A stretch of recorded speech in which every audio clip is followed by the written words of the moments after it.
Olá, meu nome é Gabriel, eu sou acadêmico do curso de Medicina da Unipar e eu vou apresentar uma revisão de literatura sobre a doença de Wilson.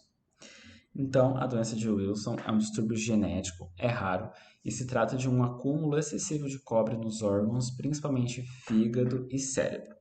Os pacientes podem vir a se tornar sintomáticos antes dos 35 anos, abrangendo manifestações oculares, neurológicas e hepáticas. Então, é uma hepatopatia rara, tem um arsenal diagnóstico de baixa sensibilidade, mas seu reconhecimento é muito importante porque ela tem um tratamento específico e eficaz que é capaz de evitar complicações e a sua fatalidade.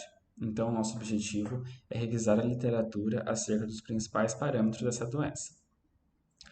A doença de Wilson ela foi descrita em 1912 por Kinner Wilson. Ele descreveu como uma degeneração hepatolenticular de origem genética de transmissão autossômica recessiva que afeta o metabolismo do cobre.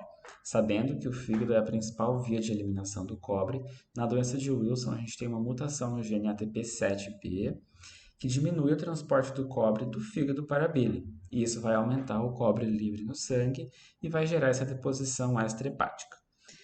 Sua epidemiologia tem uma prevalência de 1 em 30 mil pessoas, afeta igualmente homens e mulheres, e a maioria dos pacientes são heterozigotos.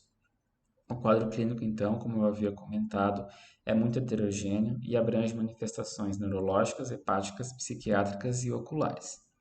Em relação ao fígado, o paciente pode ser assintomático ou pode apresentar hepatite aguda, insuficiência hepática fulminante, hepatite crônica e cirrose, pode ter uma anemia Cumbres negativa. O sintoma neurológico mais comum é a disartria, mas pode ter tremor, parkinsonismo, movimento involuntário, distonia, ataxia ou hiperflexia. O sintoma típico psiquiátrico é a depressão e a ansiedade, ainda que possa ter mudança de comportamento, personalidade ou impulsividade. E a alteração muito característica é o anel de Kayser-Fleischer, que é esse anel dourado acastanhado na periferia da córnea, que é possível ver no exame com lâmpada de fenda. Além disso, pode ter artropatia, hipocalemia, cardiomiopatia, urolitíase, pancreatite e infertilidade.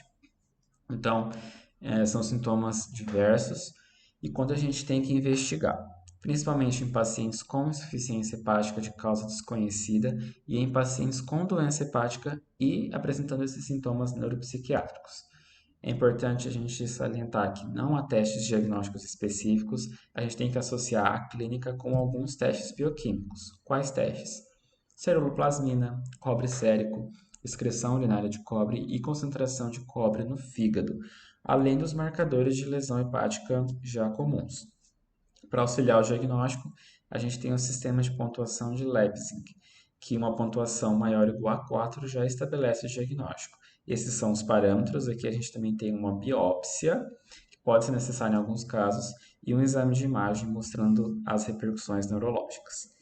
Feito o diagnóstico, a gente inicia o tratamento com drogas quelantes de cobre. A primeira linha é a D-penicilamina, feita por via oral, em adultos de 750 a 1.500 mg e em crianças 20 mg quilo dia.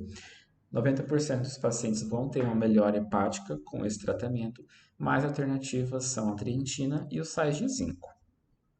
Alguns pacientes, ainda que a maioria tenha um bom prognóstico, podem necessitar de transplante hepático.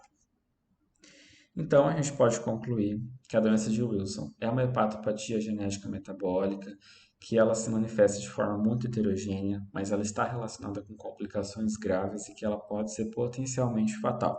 Seu diagnóstico precoce e seu tratamento pertinente é a melhor forma de ampliar a sobrevida dos pacientes e diminuir a sua morbimortalidade. Essas foram as referências que eu utilizei no meu trabalho. Gostaria de finalizar agradecendo a sua atenção, aos coautores e à minha orientadora, a doutora Mariana Gasperini. Muito obrigado.